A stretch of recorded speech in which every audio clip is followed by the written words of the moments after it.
Hello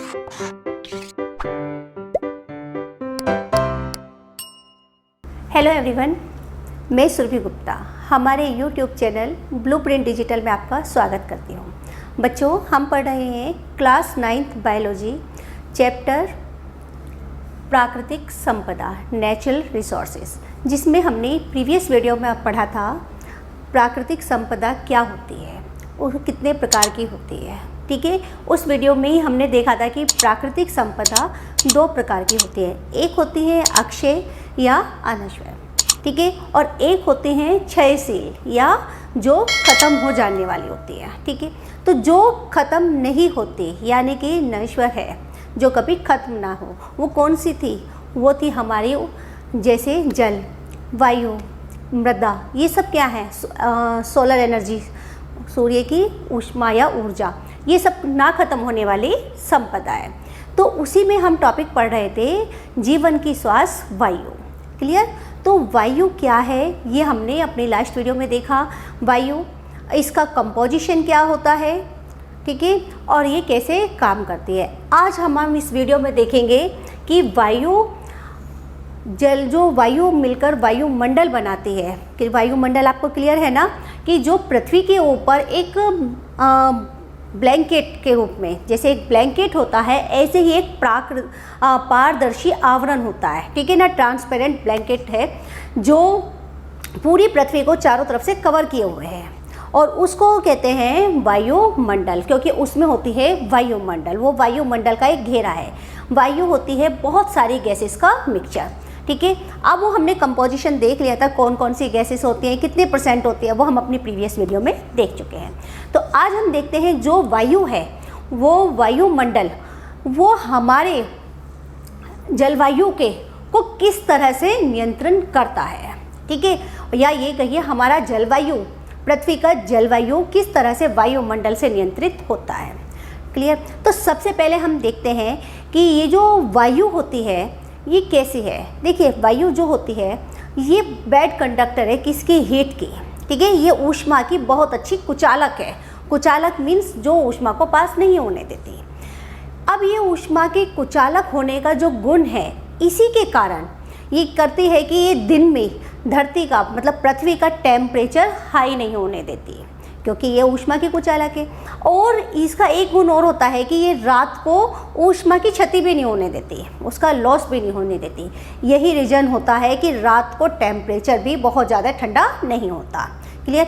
तो ये पृथ्वी का जो तापमान है उसको नियंत्रित करने का काम करती है। कौन? वायुमंडल या वायु। इसीलिए वायु को क्या कहते हैं, या वायुमंडल को कहते हैं तापीय बफर। ठीक है, टेम्परेचर बफर कहते हैं। क्यों? क्योंकि ये क्या करती है, ये उसका टेम्परेचर, किसका? पृथ्वी का टेम्परेचर नियंत्रित करने का कार्य करती है। अच्छा स्टूडेंट्स, अभी हमें पता है कि जैसे हमारे पृथ्वी है, इसमें क्या है कि टेम्परेचर मोस्टली दिन रात में सेम सा ही रहता है, या वर्ष भर पूरे ईयरली ज़्यादा इसमें बहुत ज़्यादा अंतर नहीं आता।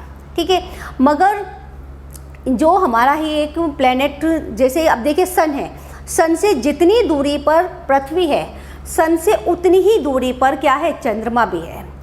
मगर चंद्रमा दिन में बहुत तेज़ गर्म होती है वहाँ पर। ठीक है, बहुत गर्मी, मतलब वहाँ का टेम्परेचर दिन में हाई होता है, बहुत तेज़ होता है, मगर रात को उतना ही टेम्परेचर डाउन हो जाता है, कम हो जाता है। क्यों? क्योंकि वहाँ पर वायुमंडल की कमी है।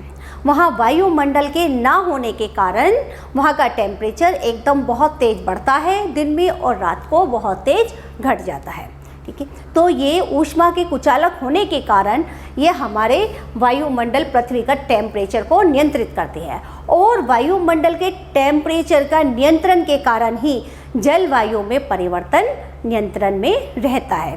क्योंकि बच्चों, अगर वायुमंडल में वायु जो है उसका गर्म होना और ठंडा होना, ये किस पर डिपेंड, ये बहुत ज़्यादा प्रभावित करता है किसको?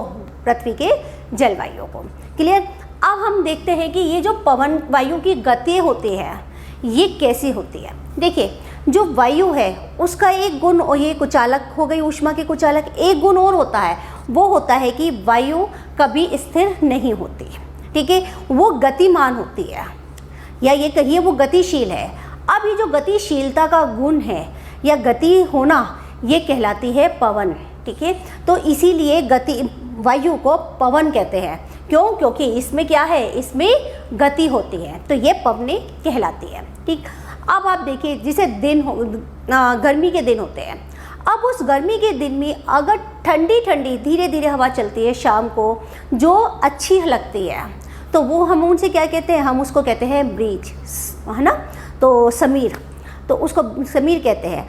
बट कभी कभी ये हवा की जो गति बहुत तेज़ हो जाती है और गर्म होती है तो उसको कहते हैं आंधी। तो उसके ही पवन की जो गति, वायु की जो गति है, उस गति के आधार पर ही वायु को अलग अलग नाम भी दे दिया जाता है। जैसे हमने समीर नाम भी दे दिया, उसकी गति कम है, आनंद कर रही है, अच्छी है, तो समीर कह दिया। और अगर गति तेज है, धूल को लेके चल रही है, तो उसको क्या कह दिया, आंधी कह दिया। ठीक है, और यही सब होता है कि पृथ्वी पर जो चक्रवात आते हैं, तूफान आते हैं, बरसात होती है, बहुत तेज़, बहुत दिनों तक गर्मी होने के बाद पृथ्वी पर बारिश होती है, ये सब क्या होता है, ये सब वायु के गर्म और वायु के गर्म होने के कारण, ठंडे होने के कारण ये इस पर प्रभावित करते हैं। ठीक है, तो अब हम देखते हैं नेक्स्ट टॉपिक हमारा होता है कि जो तटीय है, जो इलाके हैं, तटीय इलाके हैं, उन पर वायु की गति का क्या प्रभाव पड़ता है। तो बच्चों हमारा नेक्स्ट टॉपिक है कि जो तटीय इलाके होते हैं उसमें वायु की गति कैसे होती है। तो बच्चों जब दिन होता है, ठीक है, दिन के समय क्या होता है कि जब सूरज का तेज ऊष्मा या तेज प्रकाश, जिससे तेज ऊष्मा आती है, वो किस पे, समुद्र के जल पर और पृथ्वी जो उसके पास स्थल है, ठीक है, उस पे दोनों पे समान मात्रा में पड़ती है। मगर जो समुद्र का जल है, पानी, उसका गर्म होने की गति इसके पृथ्वी जो वहाँ के स्थल है उसकी गति के अकॉर्डिंग कम होती है। ठीक है, तो इसे हम ऐसे कह सकते हैं कि जो समुद्र के पास में, जो उसके किनारे स्थल होता है जिसमें रेत ज़्यादा होती है, तो वो क्या होती है, सॉइल, जो वहाँ की सॉइल है, रेत है, वो सैंडी सॉइल, वो क्या होती है, वो बहुत जल्दी से गर्म हो जाती है। जबकि पानी जो है समुद्र का वो धीरे से गर्म होता है, मतलब उसके गर्म होने की गति कम होती है। ठीक है, अब जब धरती तेज गर्म हो गई पहले ही, तो वो तेज गर्म हमेशा याद रखिएगा कि जो गर्म हवाएं होती हैं वो ऊपर की तरफ जाती है। क्यों? क्योंकि गर्म हवा हल्की हो जाती है, और जितनी ठंडी हवा होती है वो कैसी होती है, वो भारी होने के कारण नीचे रहती है। ठीक, यही रीजन होता है, यही कारण है कि जो अगरबत्ती का धुआं होता है, धूप बत्ती का धुआं होता है, वो हमेशा गर्मी की वजह से ऊपर जाता है।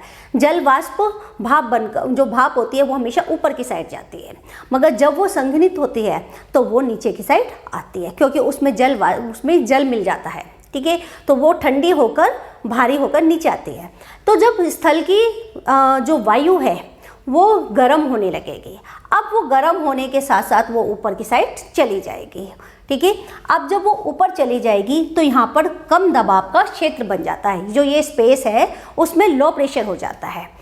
अब ये जो गर्म हवा ये ऊपर चली गई, तो जो लो प्रेशर के स्पेस बन गया उसमें जो ठंडी हवा है वो इसमें आ जाती है, इधर की साइड आ जाती है। ठीक है, तो इसे हम ऐसे कह सकते हैं कि दिन के समय जो पवन की गति होती है या वायु की गति होती है, ठीक है, जो पवन होती है वो समुद्र से तट की तरफ को जाती है। ठीक है, तो समुद्र से जो उसके आसपास जो तट है उस पे, उसकी साइड के लिए जाती है।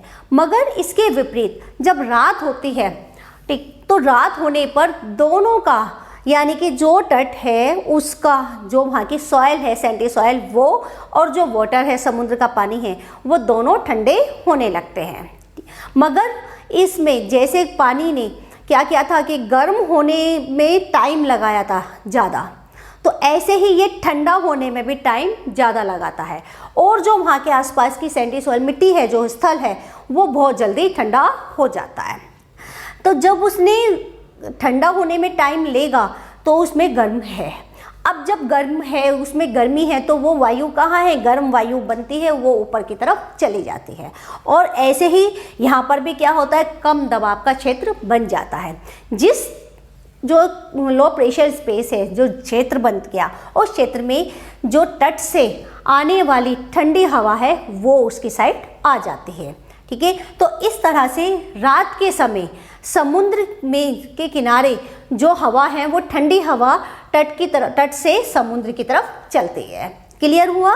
दिन में गर्म ठंडी हवा समुद्र से जो उसके आसपास का इलाका है, स्थल है, जो तट है, ठीक है, उस कोस्टल एरिया की तरफ वो जाएगी और रात में स्थल से समुद्र की तरफ आती है। ठीक है, तो ये जो होती हैं ये बनाती हैं बहुत सारी पवनें, ये जो वायु की गति होती है। और बच्चों इन गति के कारण ही बहुत सारे प्रभाव पड़ते हैं, जैसे बारिश का होना, आंधी का आना, ये सब क्या है, चक्रवात आना, ये सब क्या होती है, ये सब वायु पे होती है। और वायुमंडल पर या वायु की गति पे भी बहुत सारी चीज़ें प्रभावित करती हैं। अब वायु की गति को प्रभावित कौन करता है, ठीक है ना, वायु की गति को कौन प्रभावित कर रहा है, क्या रीजन है? तो वायु की गति को प्रभावित करने के लिए सबसे पहला कारक होता है पृथ्वी की घूर्णन गति, ठीक है ना। जो पृथ्वी की गति होती है,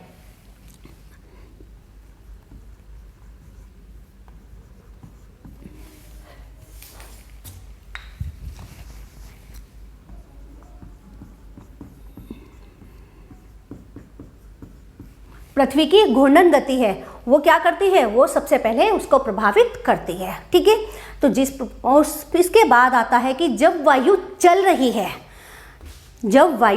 रही है तो उसके मार्ग में आने वाली जो पर्वत श्रृंखलाएं होती हैं, जो पर्वत आ रहे हैं वो पर्वत श्रृंखलाएं भी उसके मार्ग में आती हैं, तो वो भी उसकी गति को अवरोध पैदा करके उसकी गति को कम ज़्यादा कर सकती है। ठीक है, तो जैसे घूर्णन गति पृथ्वी की होती है, ऐसे ही मार्ग में आने वाली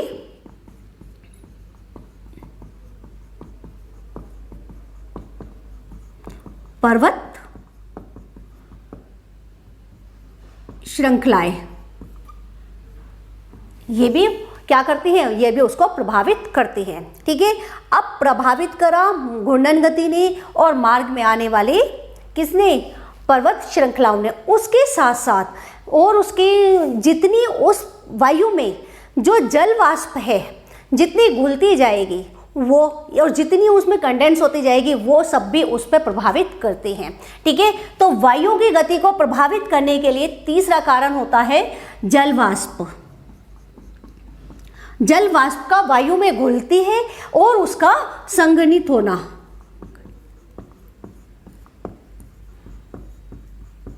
जल वाष्प का वायु में घुलना, ठीक है, जमा होना और उसका संघनित होना, ये भी वायु की गति को प्रभावित करते हैं। क्लियर हुआ कि जो ये तीन कारक हैं ये वायु की गति को प्रभावित करते हैं। बच्चों तटीय क्षेत्र के में पवन की गति के बाद अब हमारा नेक्स्ट टॉपिक आता है वायु प्रदूषण। अब हम जब बात वायु की ही कर रहे हैं, ठीक है, तो हमने देख लिया वायु क्या है, वायु की गति क्या होती है, वायु का संगठन क्या होता है, ये सब हमने देख लिया। वायु की परतें क्या हैं, वायु की क्रियाविधि क्या है और उसको गति में प्रभावित करने वाले कारक कौन से हैं। अब हम देखते हैं कि जो वायु है, अगर उनमें जो संगठन था, जो हमने उनका एयर कंपोजिशन देखा है, अगर उस कंपोजिशन में कुछ ऐड या सब्ट्रैक्ट हो जाए, कुछ कम ज़्यादा हो जाए, ठीक है, तो क्या होता है। तो बच्चों हमने कहा कि एक जो नेचर जो कुछ भी बनाती है वो एक प्रॉपर बनाती है। अब उसमें जो नेचर ने बनाया है उसमें अगर कुछ छेड़छाड़ होती है, कुछ भी उसमें कम हो, कोई कंपोनेंट ज़्यादा हो, या उसमें कोई अवांछनीय पदार्थ आके मिक्स हो जाए, तो वो सब क्या होता है, वो सब होता है पॉल्यूशन। ठीक है, तो ऐसे ही एयर में जो वायु है उसमें मनुष्यों के द्वारा उनकी बढ़ती इच्छाओं के कारण, ठीक है, उनके जो क्रियाकलाप होते हैं उनके द्वारा क्या होता है कि कुछ जो अनवांटेड कंपोनेंट हैं वो उसके अंदर आ जाते हैं। ठीक है, उसमें तो इससे जो उसमें जो अलग से आ जाता है या कम ज़्यादा जो हो जा रहा है, क्या जो उसमें कंपोजिशन में, ठीक है, चाहे वो जैविक हो, चाहे रासायनिक हो या भौतिक हो, किसी भी तरीके का परिवर्तन वायु में जो परिवर्तन है वो कहलाता है पॉल्यूशन। ठीक है, तो क्लियर हुआ, वायु में जो कंपोजिशन है, वायु का कंपोजिशन, उसमें किसी भी तरह का परिवर्तन आना वो होता है वायु प्रदूषण। ठीक है, अब वायु प्रदूषण कि क्या कारण है, ये जो वायु प्रदूषण है इसको कौन कौन प्रभावित करता है। तो वायु प्रदूषण के कारक देखें तो आता है हमारा वायु प्रदूषण के कारक। तो बच्चों ये जो वायु प्रदूषण के कारक हैं ये दो तरह के होते हैं। एक होते हैं जो नेचुरल होते हैं, ठीक है ना, उसको नेचुरल कारक होते हैं, और एक होते हैं जो मैन मेड होते हैं। नेचुरल कारक कैसे? नेचुरल कारक आप जैसे देखिए कि जो प्रकृति के अपने आप हो जाते हैं, जैसे जंगलों में आग लग जाती है, ठीक है, तो जंगल में आग लग गई तो उससे क्या होगा, बहुत ज़्यादा ऑक्सीजन उसमें जलने में, उसके दहन में काम आ जाएगी और बहुत सारी कार्बन डाइऑक्साइड बढ़ जाएगी, ठीक है। तो जब ऑक्सीजन की कमी है तो वो भी क्या है, वो भी एक परिवर्तन हो गया, वहाँ पर ऑक्सीजन का कम होना, कार्बन डाइऑक्साइड का ज़्यादा होना। तो ये क्या हो गया, ये एक नेचुरल वो है, प्रभाव इफेक्ट है या नेचुरल फैक्टर है जो प्रभाव डाल रहा है किस पे, इसका कारण है, वायु प्रदूषण का कारण है। कौन सा? नेचुरल। जैसे आंधी आना, अगर आंधी आ रही है तो भी क्या होगा, वायु प्रदूषण हो जाता है। उसके साथ साथ अम्लीय वर्षा होती है, वो भी क्या है, वो भी वायु प्रदूषण, ठीक है। तो वायु प्रदूषण हो रहा है। और दूसरा होता है जो होता है ह्यूमन के द्वारा, जो ह्यूमन्स होते हैं क्या करते हैं कि जो वायु प्रदूषण का मेन कारण होता है डिफॉरेस्टेशन। अगर पेड़ पौधों को काट दिया जाए तो वहाँ से ऑक्सीजन की कमी हो जाएगी, तो ये भी क्या है, वायु प्रदूषण होता है। फैक्ट्रीज में जो धुआं उठता है वो भी वायु प्रदूषण का कारण होता है, ठीक है। वायु प्रदूषण के कारण और क्या होता है, जितना भी ईंधन होता है जो जलाया जाता है, वो ईंधन, ये सब क्या होते हैं, ये वायु प्रदूषण के कारक होते हैं। इनसे वायु प्रदूषण बढ़ता है। अब जब ये वायु प्रदूषण बढ़ गया, ठीक है, ये भौतिक, रासायनिक और जैविक तीनों कारण क्या होते हैं, ये भौतिक प्रदूषण के कारक होते हैं, ठीक है। कौन कौन से कारक हो गए, भौतिक, रासायनिक और जैविक, ठीक है। अब हम जो वायु प्रदूषण है इसे हम कह सकते हैं गैसीय प्रदूषण भी। अब जो गैसीय प्रदूषण कैसे होता है, जितनी भी गैसेस होती हैं जब वो प्रभावित करती हैं, वो उसमें जो गैसीय प्रदूषक आते हैं, जैसे जितनी फैक्ट्री से आता है, ईंधन से जलने से आता है, ये सब क्या है, ये गैसीय प्रदूषक में आ जाते हैं। उसके बाद होते हैं जैविक या कणिका जो होती हैं वो प्रदूषक। वो कैसे होते हैं, वो जितने भी रासायनिक परिवर्तन होते हैं उसके कारण आते हैं, ठीक है। अब हम इसके देखते हैं कि इसका जो वायु प्रदूषण हो गया उसका प्रभाव क्या पड़ेगा। तो बच्चों, वायु प्रदूषण का प्रभाव किस किस पर पड़ता है। वायु प्रदूषण का प्रभाव हमारे जलवायु पर पड़ता है सबसे पहले, उसके साथ साथ मनुष्यों पर भी पड़ता है।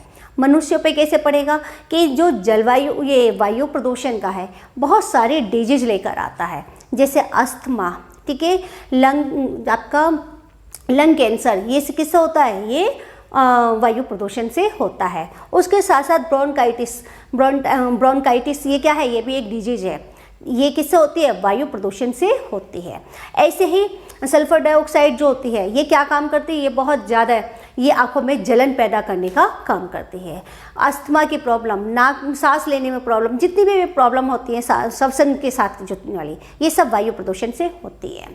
इसके वायु प्रदूषण के कारण और क्या होता है कि जितनी भी वायु प्रदूषण ह्यूमन्स पे तो इफेक्ट डाला ही डाला, उसके साथ साथ वो नेचर पे भी प्रभावित करती है। कैसे कि मैंने अभी अपनी प्रीवियस वीडियो में बताया था कि लाइकेंस होते हैं प्रदूषण के सूचक, ठीक है। तो जहाँ पर जितना ज़्यादा प्रदूषण होगा वो उतने ही लाइकेन कम हो जाएंगे, क्योंकि लाइकेन्स कहाँ पर होते हैं, नमी वाली जगह पर होते हैं। और जब वायु में प्रदूषण फैलता है तो वायु गर्म हो जाती है, ठीक, तो उससे लाइकेन खत्म हो जाती है, तो जलवायु पर प्रभाव पड़ेगा। उसके कारण क्या होगा कि अम्लीय वर्षा होगी। अम्लीय वर्षा क्या होती है, अम्लीय वर्षा का जैसे नाम हो रहा है कि वर्षा में अम्ल का घुल जाना, ठीक है। तो वो जो अम्ल का घुल जाना, या ये कहिए जो पीएच वैल्यू होती है वाटर की, तो पीएच वैल्यू 5 या पीएच वैल्यू होना, ये सब क्या होता है, ये अम्लीय वर्षा होती है।